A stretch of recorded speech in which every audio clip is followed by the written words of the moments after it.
김성환의 시사야.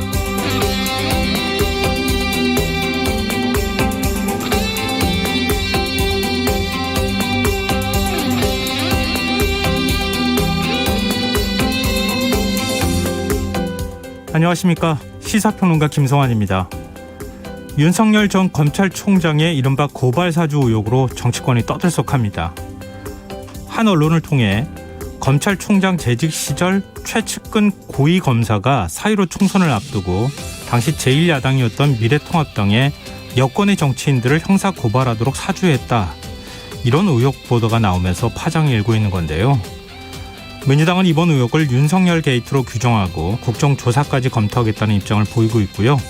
국민의힘은 사실이라면 큰 문제가 될 수 있다면서도 아직은 신중한 입장을 보이고 있습니다.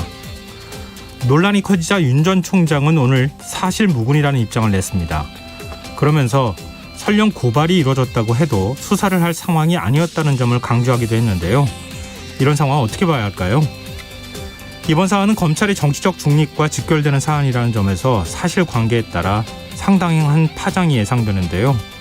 이 문제 어떻게 봐야 하는지, 대선 경선이 본격화된 정치권의 상황은 어떤지 잠시 뒤 이어지는 뉴스야 외전에서 자세히 분석해 보겠습니다. 정부가 오늘 다음 달 3일까지 적용될 거리두기 조정안과 추석 연휴 특별 방역 대책을 발표했습니다. 사회적 피로감을 반영해 일부 방역 수칙을 완화하기로 하면서 우려의 목소리도 나오는데요. 더 깊이 있게 들여다보는 인터뷰 시간에 전문가와 자세한 이야기 나눠보겠습니다.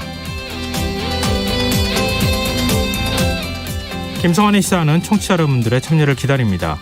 KBS 애청자분들이라면 이미 아실 텐데요. 이번 주는 KBS 시청자 주간이었습니다. 그리고 오늘은 방송의 날이기도 한데요.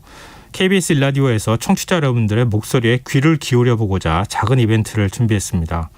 청취자 여러분들이 KBS 일라디오에 바라는 점은 무엇인지, 시사 프로그램에는 어떤 역할을 해주길 원하시는지 문자 보내주십시오. 단 문자는 형식에 맞춰서 보내주셔야 하는데요. 문자 끝에 일라디오가 해주세요라는 말을 꼭 붙여주셔야 합니다. 예를 들면요. 어느 한쪽에 치우침 없는 공정한 방송, 일라디오가 해주세요. 사회적 약자를 배려하는 방송, 일라디오가 해주세요. 이런 식으로 보내주시면 됩니다. 의견 주시는 분들께는 추첨을 통해 모바일 커피 쿠폰을 보내드릴 텐데요. 평소보다 많은 분들께 선물 보내드릴 예정이니까 많은 관심과 참여 부탁드립니다. 참여하실 번호는 샵 9730이고요. 짧은 문자는 50원, 긴 문자는 100원의 이용료가 부과됩니다. 콩 게시판을 통해서도 무료로 참여하실 수 있고요. 콩 어플리케이션과 KBS 일라디오 유튜브 채널을 통해서도 저희 방송을 실시간으로 시청, 참여하실 수 있습니다. KBS 일라디오 김성환의 시사야. 그럼 지금 시작하겠습니다.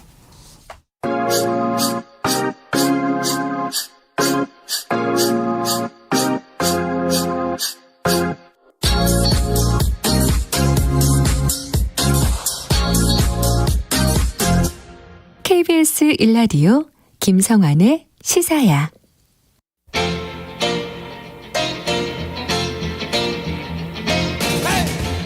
한 주 동안 있었던 뉴스 가운데 우리가 조금 더 깊이 들여다봐야 할 이슈를 짚어보는 시간입니다. 뉴스야 외전, 함께 하실 패널 두 분 소개해드리겠습니다. 배종찬 인사이트K 연구소장 자리하셨습니다. 안녕하세요. 안녕하십니까. 김민하 시사평론가 모셨습니다. 안녕하세요. 안녕하세요. 네, 앞서 저희 청취자분들께 방송의 날 맞고 또 저희가 시청자 주간을 맞아서 일라디오가 해주세요라고 하는 그런 바람 같은 거 보내달라고 네. 문자 했잖아요. 두 분은 어떤 걸 바라시고 계시는지 한번 문장을 만들어 보시면 어떨까요? 저는 뭐 다른 바람 없죠.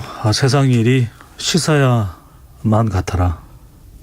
이게 무슨 한가위만 같아라 이런 뜻. 그러니까요. 곧 이제 또 추석 명절이 다가오는데 항상 이 시사야 출연 시간만 다가오면 심쿵하거든요. 심장이 두근두근. 여러 가지 답답하고 요즘 어려운 일들이 많으신데 정치권도 얼마나 답답합니까? 네. 국민들을 위해서 이게 시원한 후련함을 못 줘요. 근데 네.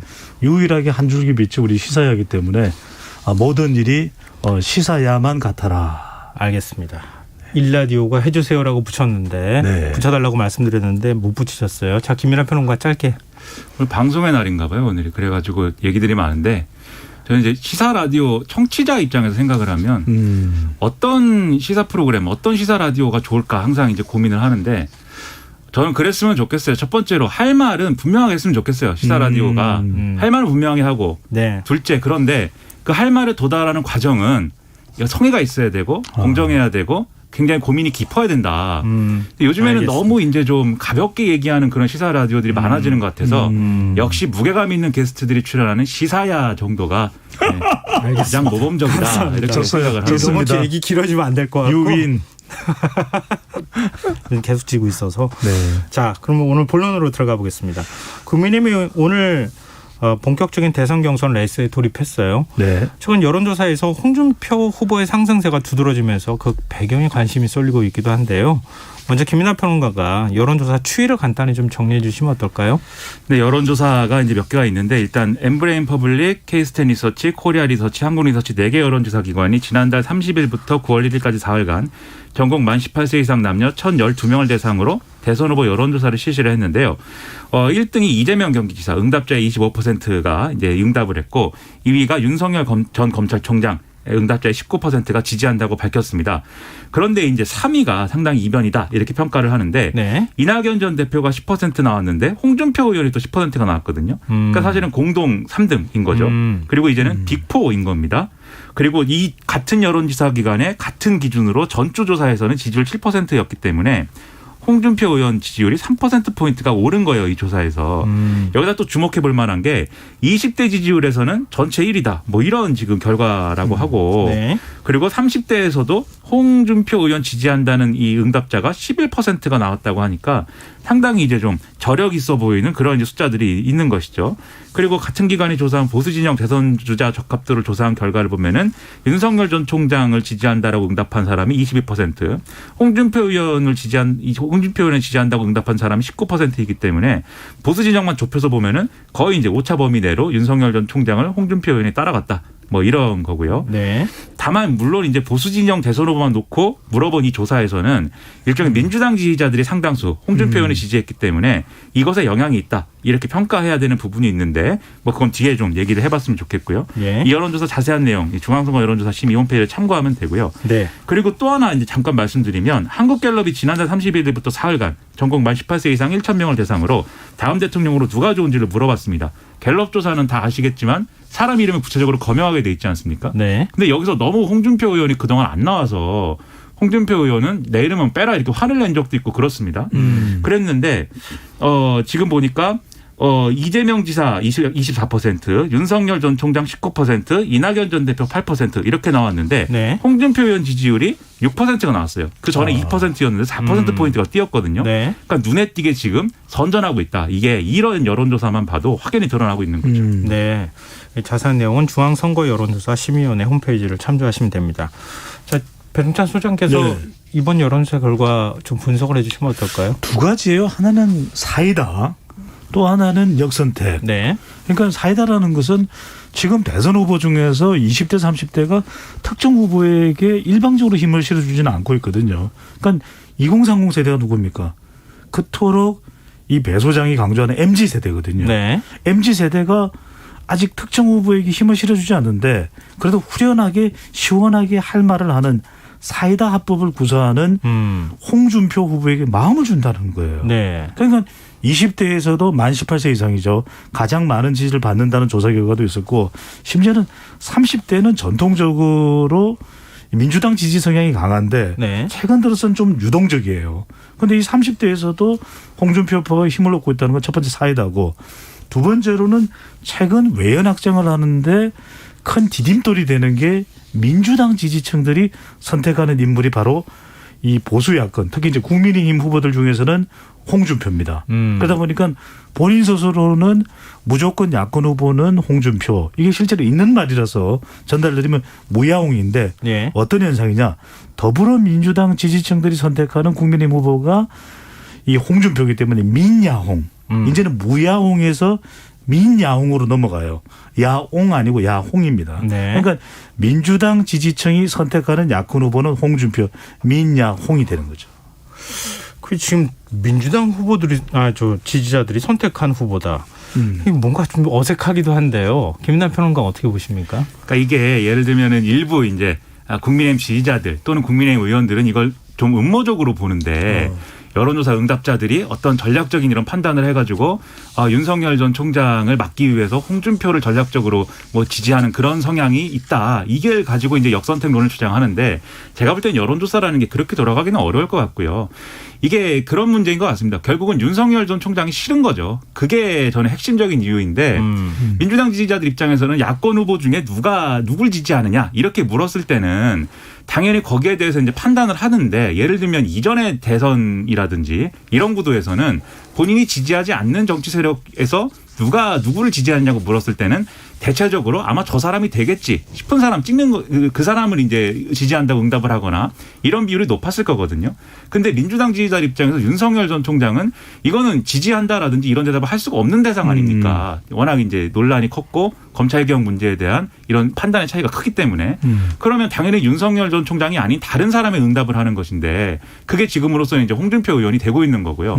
그리고 이제 20, 30대에서 높게 나오는 것도 저는 비슷한 얘기라고 보는데 왜냐하면 윤석열 전 총장이 처음에는 이제 어떤 정권 교체를 할 수 있는 유일한 인물처럼 비춰져서 상당히 많은 지지를 획득을 하고 있었는데 네. 정치 참여 선언을 한 이후에 보인 행보에 있어서는 사실 20, 30대에게 긍정적으로 비춰질 만한 그런 얘기라든가 그런 행동을 한 게 하나도 없습니다. 뭐 120시간 얘기 뭐 이런 거 나오고 그 뭐 후쿠시마 원전수 얘기 나오고 이런 얘기로 볼 때 그런데다가 이준석 대표랑 뭔가 대립하는 구도가 형성이 돼버렸잖아요.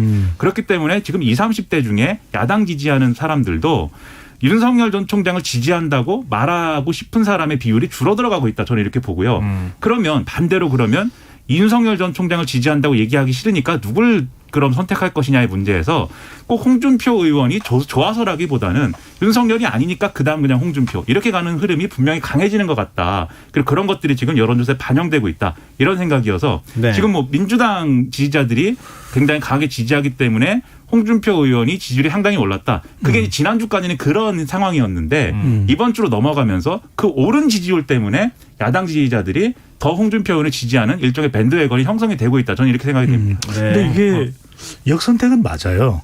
역선택은 맞는 게 그러지 않아도 그 얘기를 좀 질문하려고 했는데 왜 국민의힘 내부에서 왜 역선택이냐면은 앞서 이제 김민하 평론가가 이야기한 역선택이 아니다는 이야기는 역선택이 이제 두 가지가 있습니다. 역선택이라는 것은 전체 결과와 비슷한 흐름으로 가지 않는 다른 형태의 선택을 우리가 이제 역선택이라고 하는 것인데 예. 지금 이제 전체 여야 후보가 모두 포함됐을 때의 자기 대선 후보 지지율 조사 결과나 이게 이제 다른 것이죠. 그게 이제 더불어민주당 지지층이 참여는 하지만 응답자가 포함이 되지만 여권 후보는 없는 그러니까 보수 야권 국민의힘 후보를 대체적으로 선택하는 질문에서 나타나는 현상이잖아요. 네. 그러니까 전체 다자 대결에 보면 아직까지 이 홍준표 후보가 윤석열 후보의 특미까지 추격은 못했어요. 한 100곱 정도 가 있단 말이에요. 네. 그런데 이 국민의힘 후보만 놓고 물어봤을 때는 더불어민주당 지지층들이 대거 홍준표 후보를 선택하고 이게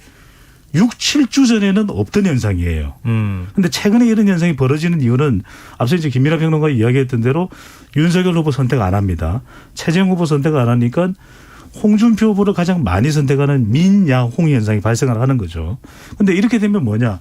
의도적인 역선택은 어떤 거냐. 응답자가 조사 결과를 기다립니다. 더불어민주당 지지층인데 국민의힘 경선 여론조사를 무력화시키기 위해서 기다렸다가 그래.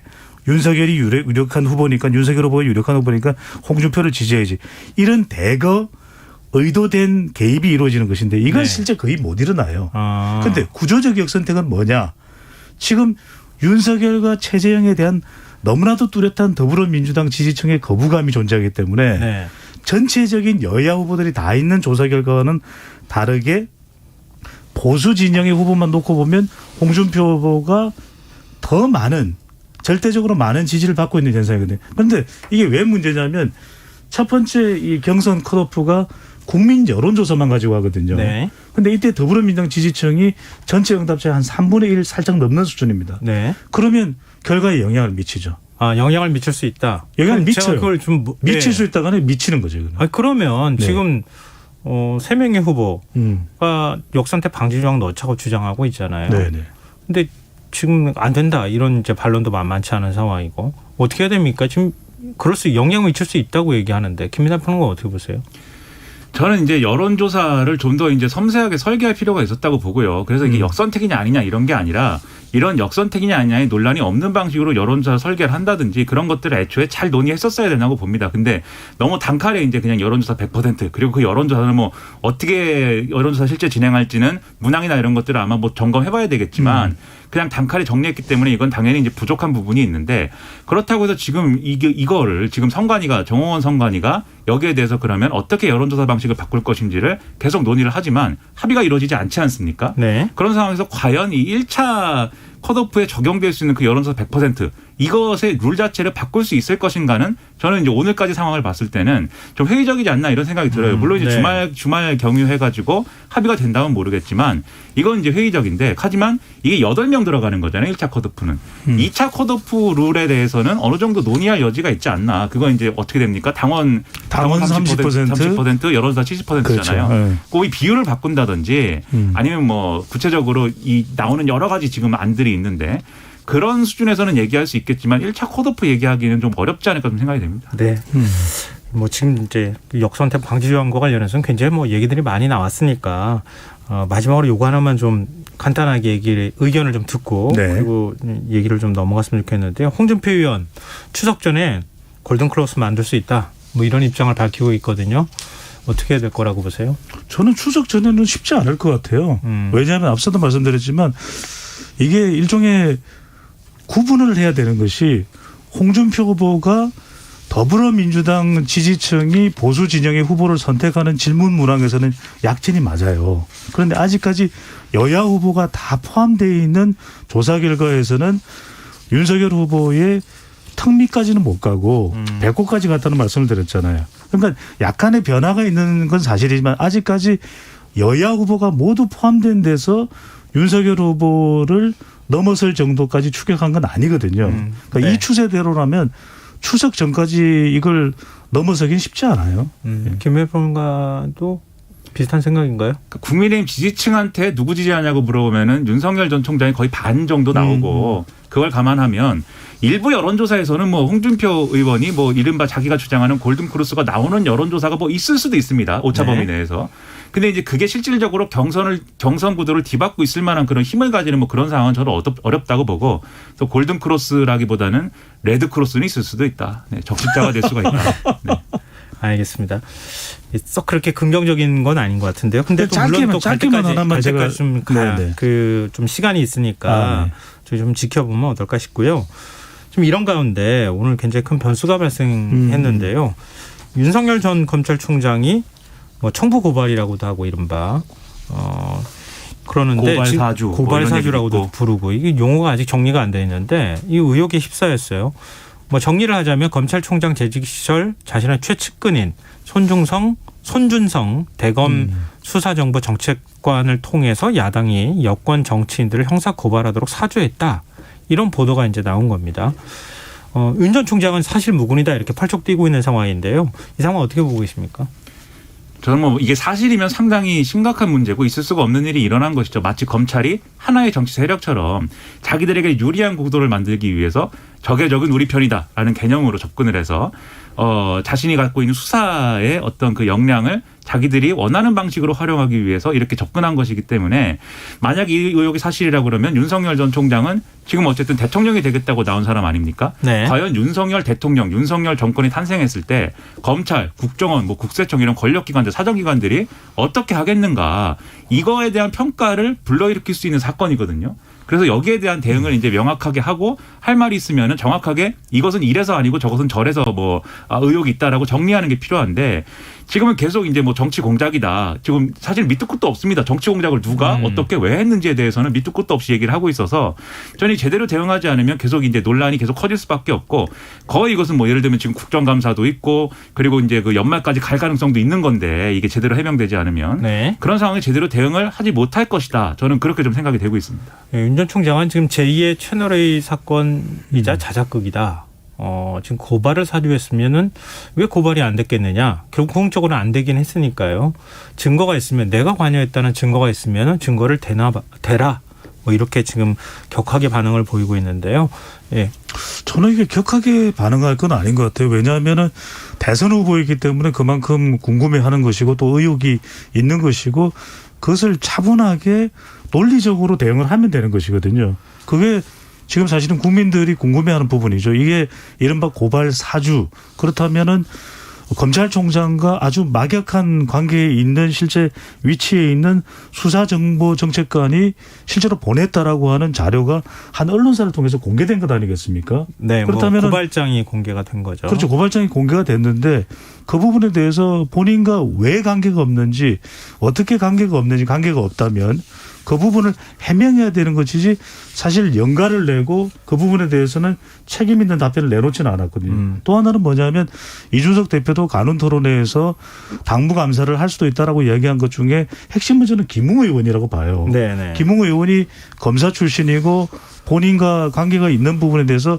계속해서 질문을 받는데도 불구하고 저는 이해가 안 되는 게 이게 굉장히 중요하고 민감한 사안이잖아요. 네. 현직 검찰총장과도 관련이 있을지도 모르는 사안에 대해서 기억이 안 난다, 잘 모르겠다, 관련된 자료가 없다. 저는 이것 자체가 납득이 안 가요. 김웅 의원이 적어도 아니면 아닌 대로 본인이 해명을 하면 되는 것이고 그런데 이 부분에 대해서는 이제 저는 가장 중요한 건 첫 번째는 진상 규명이라고 봐요. 그래서 윤석열 후보도 대답을 할 때 격앙한 분위기로 따져서 이것이 사실이 아니라면 무고하게 이것을 제기한 정치인들이 다 물러나야 된다. 이렇게 얘기할 부분이 아니라 진상규명부터 먼저 해야 되겠고 그다음에 관계 해명이 필요하죠. 손준성 검사하고는 정말 어떤 관계였는지 그때 왜 이런 것이 이게 검찰개혁과는 정반대의 모습이잖아요. 네네. 그다음에 마지막으로는 저는 이게 윤석열 후보가 알았든 몰랐든 이것도 중요하고 또 하나는 몰랐는데도 이런 일이 이루어졌다면 그렇다면 그건 관리 책임도 있는 부분이거든요. 그러니까 우선 이렇게 격앙되게 대응을 할 것이 아니라 어떤 진위 관계가 있는지를 파악하고 이 부분에 대해서 먼저 확인을 하는 것이 우선이라야 되겠죠. 네. 근데 이제 국민의힘에서 고발이 안 됐으니까 그 부분은 이제 뭐 고발 사주가 아니냐 이렇게 얘기하는데 사실 물타기죠. 고발이 됐느냐 아니냐가 아니라 검찰이 그러한 시도를 했느냐가 핵심인 것이고 네. 그리고 고발이 안 됐다라든지 그리고 오늘은 이제 KBS 라디오 아침에 장재원 의원 나와서 만약에 이런 사안이 있으면 뭐하러 그 당시에 바른미래당 출신이고 당내 지분이 없던 김웅 의원한테 해달라고 하겠느냐 의원도 아니었는데 네. 지금 윤석열 캠프에 있는 정점식 의원이 당시에 법률지원단장인데 네. 정점식 의원한테 직접 했겠지 왜 그렇게 했겠냐 이렇게 얘기하는데 그 당시 상황이 지금과 달랐다는 걸 일단 이해할 필요가 있습니다. 그 당시는 그 당시 미래통합당은 대표 황교안 대표예요. 예. 황교안 체제였습니다. 그리고 황교안 체제에서 윤석열 전 총장과의 관계 설정이라는 것은 지금 국민의힘하고 윤석열 전 총장 관계가 아니었어요. 그렇기 때문에 윤석열 전 총장, 윤석열 검찰은 이 부분에 대해서 국민의힘에 직접적으로 이렇게 뭐 만약에 공작을 하려고 했다면 이러한 고발 사주를 하려고 했다면 직접적으로 지도부 차원이라든가 이렇게 긴밀하게 연결될 고리가 사실은 좀 없었을 수 있습니다. 그러니까 그래서 이른바 이제 윤 전 총장이 국정원 댓글 사건 관련해서 좌천이 됐는데 그 좌천시킨 당사자가 그렇죠. 황교안 법무부 장관이다. 그리고 당시에. 그때 황교안 대표를 만든 주류 세력은 친박이잖아요. 네.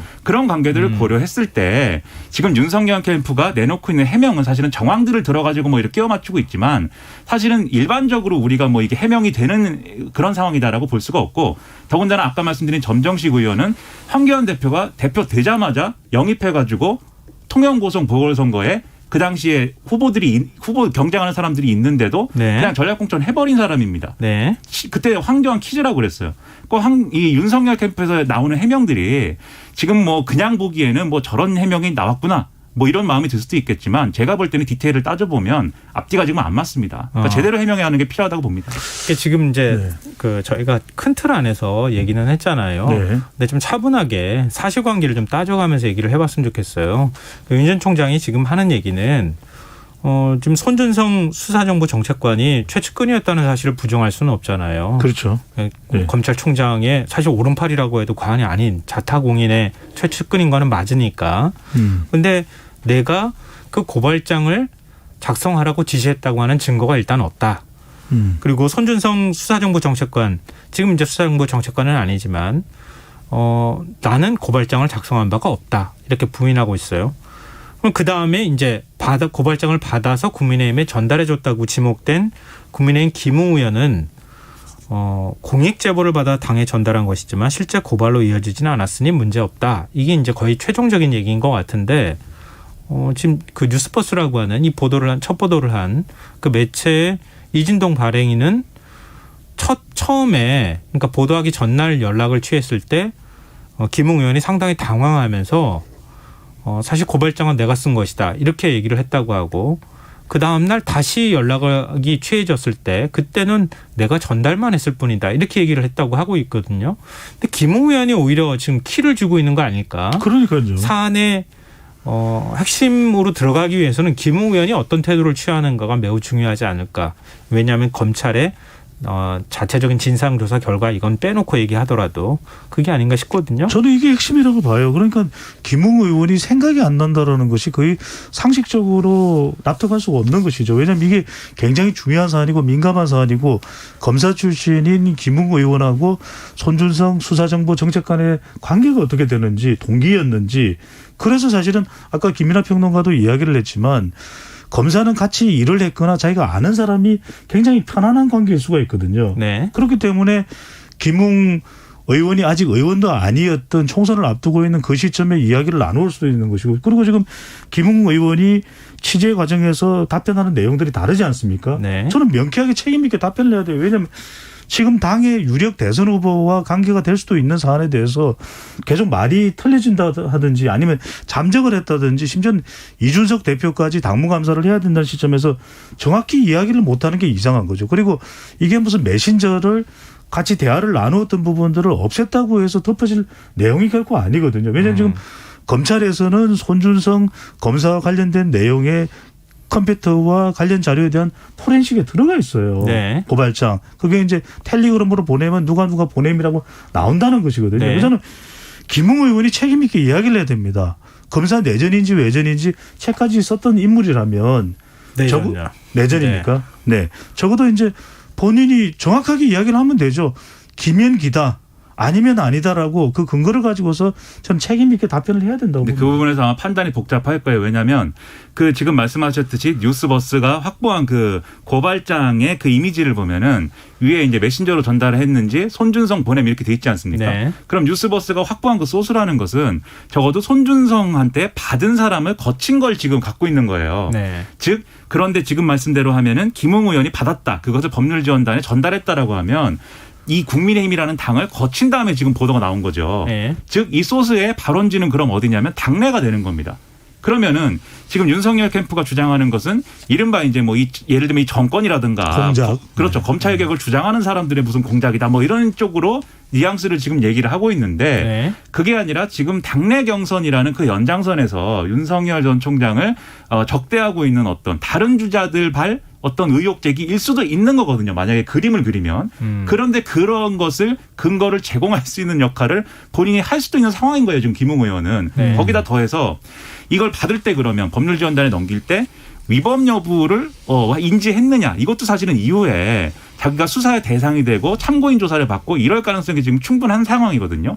그래서 아마 오늘 하루 종일 이제 언론과의 전화를 안 받고 연락 두절이 됐다고 하는데 상당히 어떻게 지금 대응해야 될지를 고심하고 있는 걸로 보입니다. 하지만 뭐 그런 사정은 있겠지만 국민의 지금 어쨌든 국민의 대표자로서 국회의원이라는 직을 갖고 있는 거잖아요.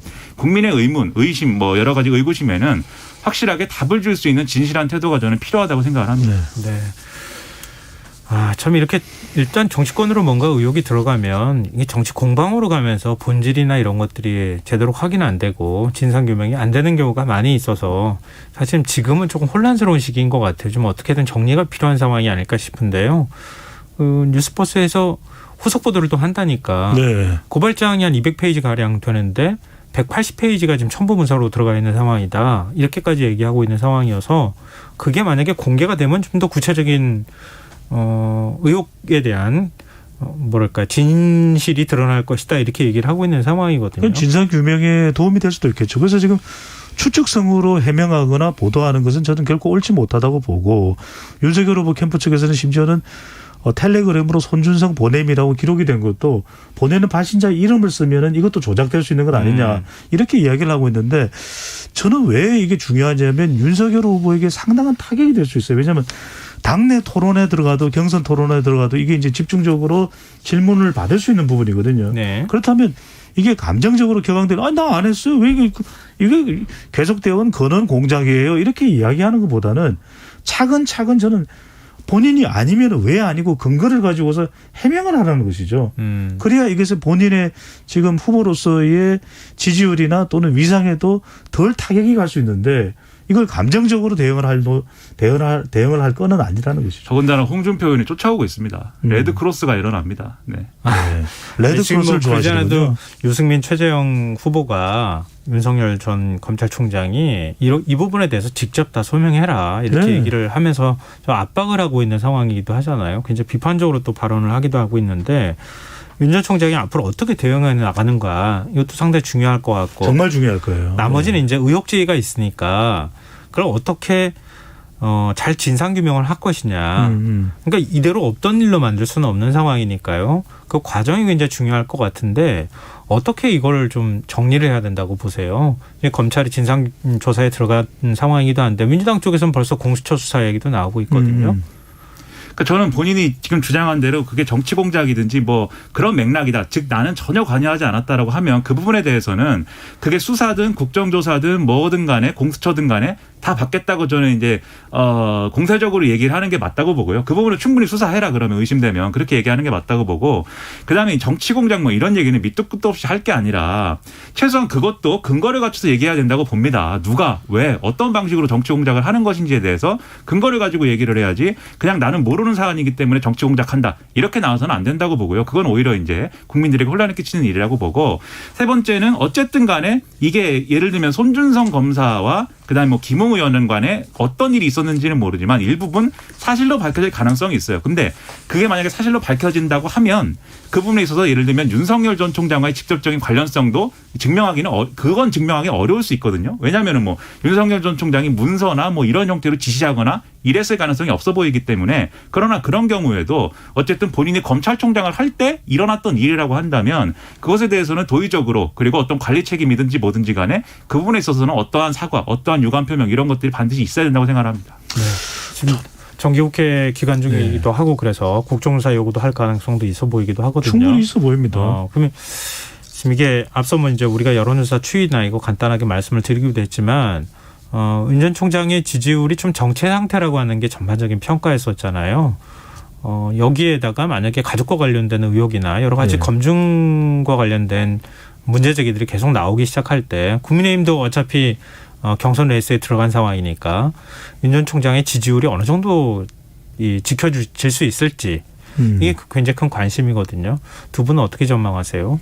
저는 이게 해명되지 않는다면은 특히 중도층 그리고 MZ세대 또 이런 검찰의 제대로 된 개혁을 기대하고 있었던 국민들에게는 상당한 유권자들에게 타격을 줄 수 있다. 왜냐하면 이게 이제는 윤석열 후보도 규명을 해야 되겠지만 저는 검찰과 법무부에도 이것을 진상규명을 할 책임이 있다고 봅니다. 왜냐하면 그동안 윤석열 후보가 검찰청장으로 있던 시절에 검찰개혁이 뭐 어떤 게 진전이 있었나. 고위공직자 범죄수사처가 설립이 된 게 검찰개혁의 완성입니까? 그다음 검경수사권 조정된 게 검찰개혁의 완성입니까? 저는 그렇게 믿는 국민들은 많지 않다고 봐요. 가장 중요한 건 실질적으로 검사의 인식의 변화. 이제 더 이상 권력을 가지고 있는 집단이 아니라 국민들의 서비스 기관으로서 어떤 의혹이 있을 때 거대 권력에 맞설 수 있는 검찰의 모습을 기대했는데 이게 자료까지 제공을 했다. 이게 정말 천지가 개벽할 일이지 않습니까? 이게 사실이라면. 그러니까 저는 이제 정말 검찰개혁은 이건 우리가 검사가 나쁘다를 이야기하는 게 아니에요. 시대에 맞게끔 변화를 해야 되고 이제는 본인들의 견제 세력이 될 수 있는 경찰의 수준도 상당히 높아지고 국민의 수준은 더할 나위 없이 높아졌다. 그렇다면 더 이상 이제 이런 모습들이 노출되지 않도록 검찰의 이제는 제대로 된 개혁이 될 수 있는 시작점이 될 수 있도록 좀 철저하게 진상규명이 되는데 여기에 윤석열 후보도 그만큼 자기의 역할을 해야 되겠죠. 네. 그러니까 이게 그동안 윤석열 전 총장이 많은 이제 좋은 사람, 좋은 검사다. 그리고 뭐 그런 이미지를 지지자들로부터 많이 획득을 한 이유는 검찰이 할 일을 했는데 윤석열 검찰이 그냥 법대로 그대로 할 일을 했는데 정권이 권력을 동원해가지고 그걸 못하게 해가지고 그것에 의한 피해자다. 이렇게 돼가지고 사실 좋은 이미지가 있었던 거거든요. 네네. 근데 만약에 그 당시에 그랬던 게 아니라 뭐 그런 측면이 뭐 본인 주장으로 있을 수도 있겠지만 그것에 대항하는 수단으로서 자기도 예를 들면 이렇게 이게 적법 절차나 이런 거 아니지 않습니까? 자유민주주의도 아니고 그런 걸 이제 선을 넘는 그러한 행위들을 하는데 책임이 있다라고 하면은 이 지지자들 입장에서는 사실 그것도 또 내로남불 뭐 이런 프레임으로 갈 수가 있거든요. 그래서 이런 것들이 불가피하다고 하면 그러면 이 대응을 어떻게 다르게 하느냐, 대응을 얼마나 자기 이미지에 맞게 하느냐 이게 중요하기 때문에 제가 볼 때는 상당한 칼날리에 서 있어서 명확하게 이 뭔가 그래 윤석열은 저렇게 대응하는 게 맞지 이런 반응을 이끌어낼 수 있는 대응을 하는 게 중요하다고 봅니다. 네. 뭐 말씀하셨던 것처럼 제일 중요한 건 국민들에게 뭔가 설명하고 그게 그만큼 설득력을 가질 수 있도록 해주는 거니까요. 좀 어떻게 대응하는지 좀 지켜보도록 하겠습니다. 지금 여러분께서는 KBS 라디오 김성환의 시사를 듣고 계십니다. 뉴스야 외전 김민하 시사평론가, 배종찬의 인사이트 K연구소장 두 분 패널과 함께하겠습니다. 오늘 좀 민주당 얘기도 좀 해보죠.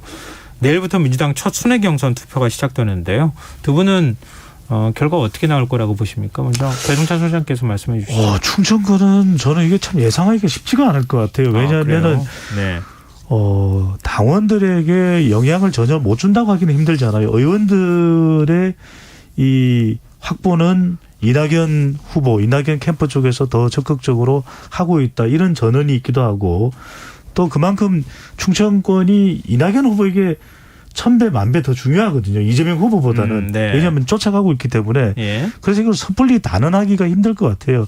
그만큼 공을 들이고 있고 또 충남 민심, 또 충북 민심, 또 세종 민심, 대전 민심이 더 다르기 때문에 그런 만큼 저는 오히려 이게 어떤 결과가 나오느냐에 따라서 전체 경선에 결정적인 영향을 줄 수밖에 없다.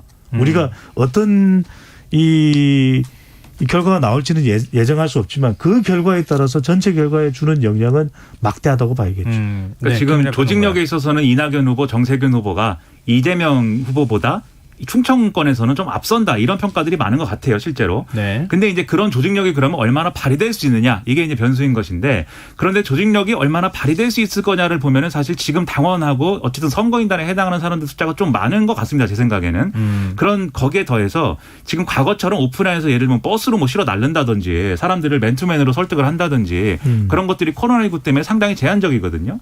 그래서 이 조직력이 얼마나 활용될 수 있을 것인가가 조금 의문이긴 한데 이 부분은 사실 뚜껑 열어봐야 알 수 있는 것이죠. 하지만 이런 여러 가지 조건들을 종합을 해봤을 때 이재명 지사가 과반을 넘길 것이냐. 그건 좀 이런 상황을 종합해보면 좀 어렵지 않을까 이렇게 생각을 하고. 과반을 넘기는 어렵다. 그렇습니다. 그런데 과반을 넘느냐 마느냐만큼 또 중요한 게 2등인 이낙연 전 대표하고의 차이가 얼마나 벌어지느냐. 이게 네. 중요하지 않습니까? 네. 근데 제가 볼 때는 차이는 상당할 것이다. 저는 그렇게 생각을 합니다. 네. 그리고 이게 그다음에 3등에 대한 논점이 또 있더라고요. 정세균 전 총리가 3등하냐, 추미애 전 장관이 3등하냐. 근데 앞서 말씀드렸듯이 추 전 장관은 지금 또 이른바 이제 그 고발 청탁 관련되는 문제 그게 또 갑자기 터지는 바람에 오늘도 지금 목청을 높이고 그렇습니다. 있는 마치 네. 물 만난 고기처럼 막 지금 얘기하고 있는데 근데 또 이것은 조직력에 영향이 있기 때문에 3등 싸움에서는 정세균 전 총리가 이 충청권에서는 조금 그래도 힘을 내지 않을까 뭐 그런 생각을 좀 하고 있습니다. 네.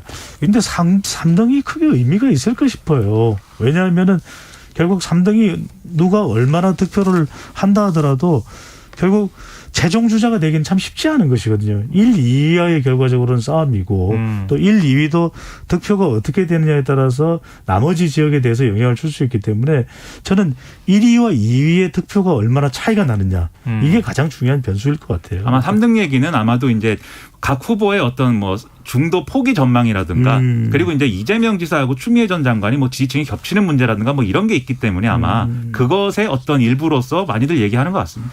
근데 뭐 정세균 전 국무총리 뭐 경선 도중에 사퇴할 수 있다 이런 얘기는 본인은 아니라고 하는데 자꾸 네. 어디선가 얘기를 흘리면서 그렇게 하면은 이득을 보는 또 후보가 있는 상황이기도 하잖아요. 아마 그렇게 해서 얘기를 좀 앞서 기선 제안 말씀하셨지만 그렇죠. 이번에 이제 충청권 시작할 때 첫 테이프를 누가 얼마나 격차로 뭐 이제 얻을 수 있느냐 그렇죠. 이거에 따라서 대세론이 깨지느냐 마느냐 네. 이런 거가 관련이 돼 있으니까요. 이제 국민의힘도 아마 마찬가지 상황이 아닐까 싶어요. 하여튼 전반적으로 대선 레이스 자체가 굉장히 역동성 있게 바뀌어가는 것 아닐까 그런 생각이 듭니다. 그 순회 경선이라는 게 이제 현장에서 또 마주할 수 있기 때문에 그만큼 더 긴장감이 돌겠죠. 네. 알겠습니다. 이게 뭐 어제 다르고 오늘 다르고 이런 정치권이라서 네. 이거 예측하기가 참 어려운 상황인 것 같습니다. 우리 코너를 매일 해야 되지 않을까요? 청취자분들께서 매일 하자고 하는 의견은 제가 못 본 것 같은데 오늘. 의견 많이 보내주십시오. 네, 알겠습니다. 오늘 뉴스사회전 여기서 마무리하겠습니다. 지금까지 배종찬 인사이트 K연구소장 김민아 시사평론가 두 분과 함께했습니다. 좋은 말씀 고맙습니다. 감사합니다.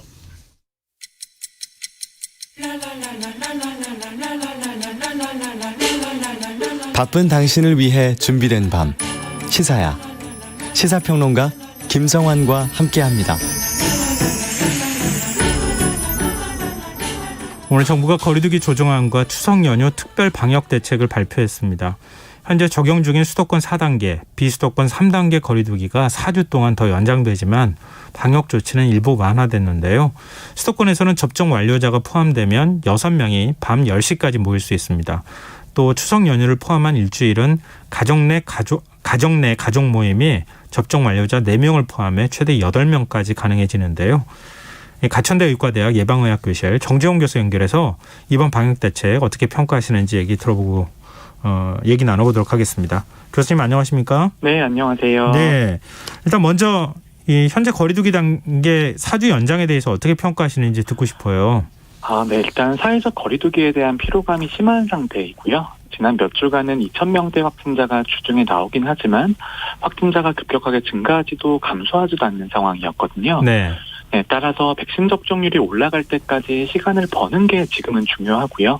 이때까지 2주 단위로 연장을 거치면서 국민들이 더 필요한 면이 있기 때문에 저는 지금 4주 연장은 사실상 4주 이후에는 위드 코로나 시대를 준비해야 되는 상황이라고 생각을 하고요. 네. 그래도 지금 단계로 시간을 어느 정도 끌고 있다라는 측면에서는 방역에 그래도 도움이 될 것이라고 생각합니다. 전반적으로 좀 그러면은 과도기이긴 하지만 위드 코로나로 가기 위해서 이 정도 대책은 필요하지 않았나 이렇게 생각하신다는 말씀이시죠? 네, 저는 이런 조치들이 아주 작긴 한데요. 위드 코로나로 나아갈 수 있는 시도라고 생각을 하고요.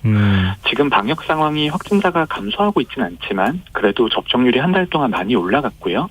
그다음에 국민들의 피로감이 있는 상태거든요. 그래서 지금의 이런 조치들이 방역 완화의 신호로 받아들여지면 안 되겠지만 백신 접종 완료자에게라도 사회적 거리두기가 완화가 가능하다라는 의미로 이런 방식의 점진적인 사회적 거리두기 개편이 있다라면 앞으로 이게 우리의 연착륙의 모습이라고 생각을 하고요.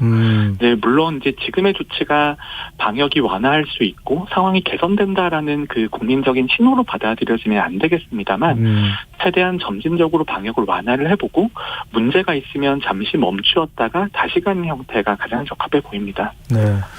근데 방역 당국은 특별 방역 대책을 발표하면서 일부 조치를 완화했습니다. 거리두기 4단계 지역이라도 식당이나 카페 가정에서 오후 6시 이전에는 접종 완료자 2명을 포함한 6명, 오후 6시 이후에는 접종 완료자 4명을 포함한 6명의 모임이 가능해지거든요. 일종의 예방 접종 완료자에게 인센티브를 주는 방식인데 이 부분에 대해서는 어떻게 보십니까?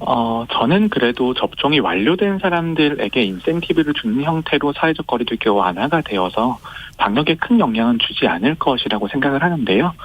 우리가 이제 50세 미만 같은 경우에는 아직까지 접종 완료자의 비율이 그렇게 많지는 않거든요. 그렇기 때문에 실질적으로 영향이 크다고 보기는 좀 어렵고요. 이제 그럼에도 불구하고 접종을 완료를 하시면 이런 식으로 사회적 거리두기 완화의 인센티브를 받을 수 있다라는 그런 의미로 받아들여진다면 접종률을 제고하는 데도 조금 도움은 될 겁니다. 근데 무엇보다도 4차 대유행의 가장 큰 고비가 추석 연휴가 되지 않겠느냐 이런 얘기가 나오는데요. 추석 연휴를 포함해 일주일 동안은 예방접종자 완료자 4명을 포함해 최대 8명까지 집에서 가족 모임이 가능해지는데요. 아무래도 추석 연휴 이동이 좀 많아지지 않겠습니까? 오히려 이 확진자가 더 늘어나지 않겠느냐 이런 우려가 나오는데 이 부분에 대해서 어떻게 보세요?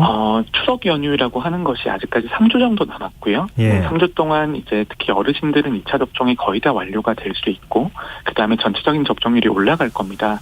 그리고 이제 추석 연휴 이동이라고 하는 것이 저는 일상생활에서의 출근이나 모임보다 특별히 더 위험할 이유는 없다고 생각을 하고요. 명절에 모임을 자제하자고 하는 것 자체도 실제로 추적이 어렵기 때문에 실효성이 있다고 보긴 어려웠거든요. 저는 명절이 방역 상황에 미치는 영향 자체는 그렇게 크지는 않을 것이다 이렇게 생각합니다. 근데 추석 연휴 기간 동안에 요양병원이나 요양시설 방문 면회가 지금 허용되지 않았습니까?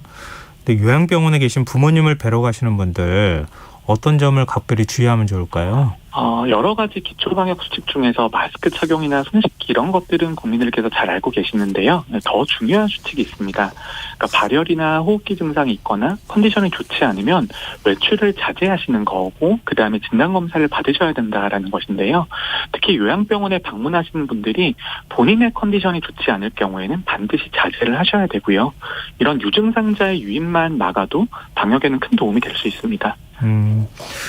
지금 정부가 이달 중순쯤 확진자 수가 2,300여 명까지 올라서 정점을 찍은 뒤에 차츰 감소할 것이다. 이렇게 지금 전망하고 있는데요. 교수님 의견은 어떠세요?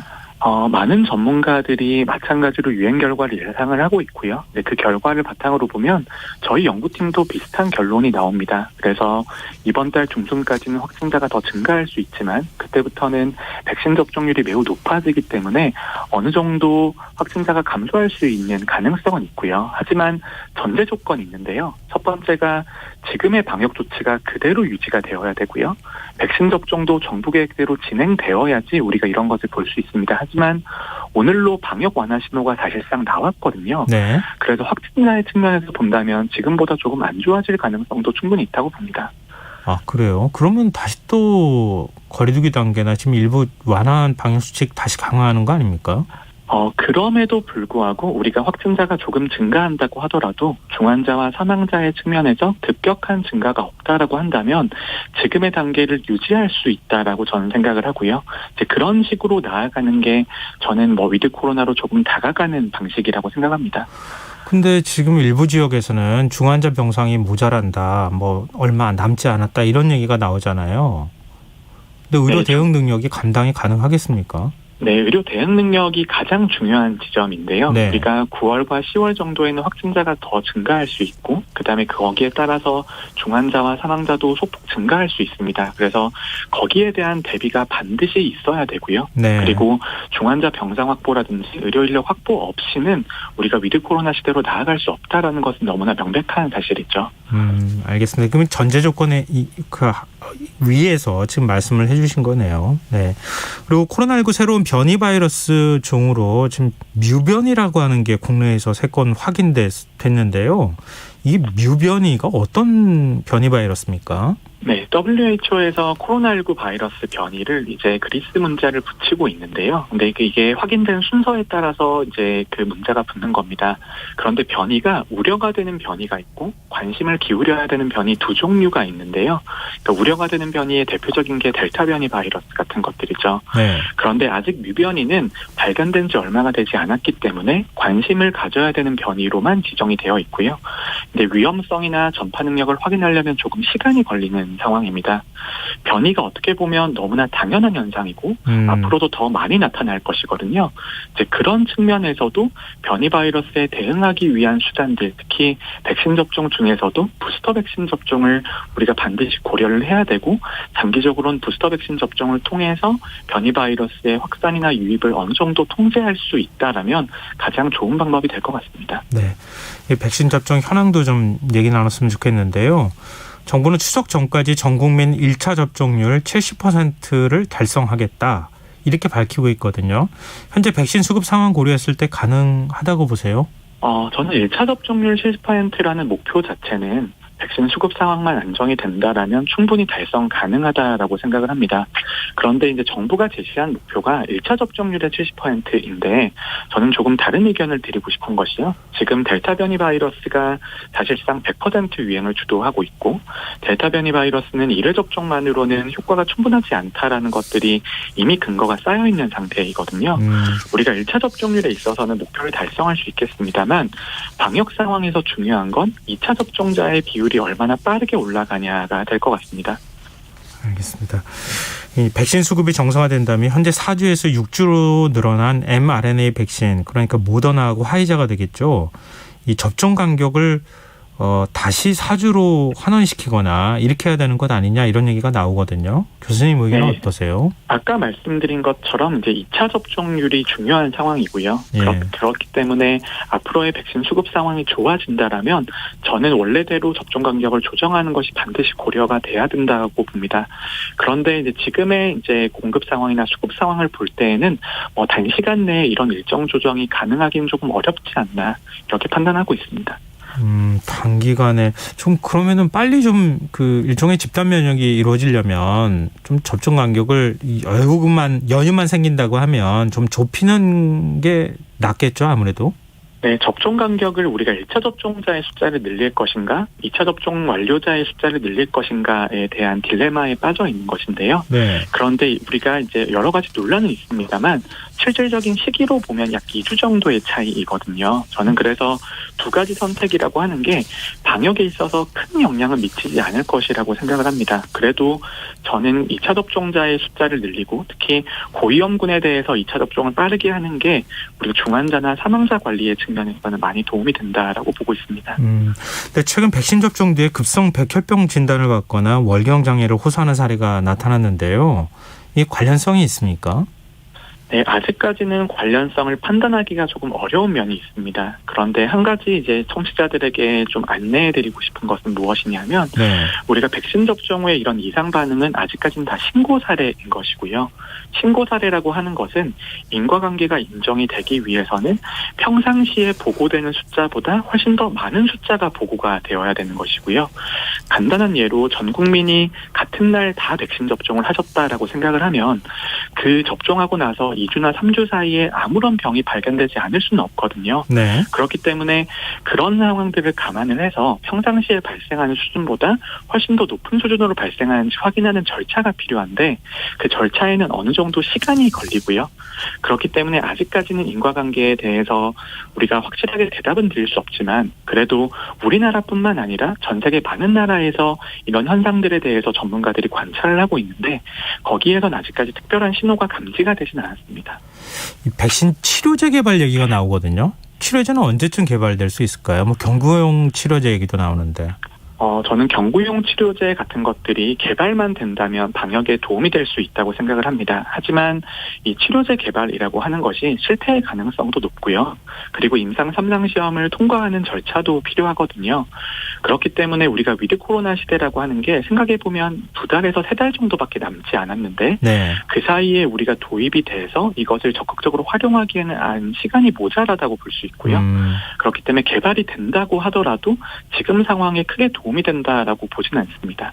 그렇군요. 지금 빨리 이 상황을 좀 벗어나고 싶은 마음에 치료제 나왔으면 좋겠다 이렇게 생각하시는 분들이 있는데 조금 좀 시간이 걸린다 이렇게 생각하셔야 될 것 같습니다.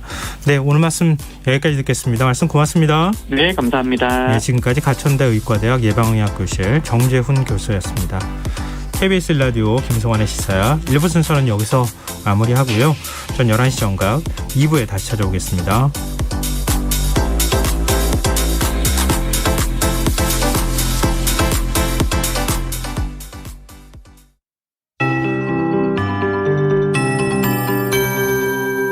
KBS 58분 날씨.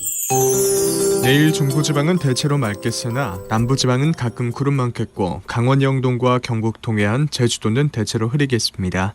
남해상을 지나는 기압골의 영향으로 제주도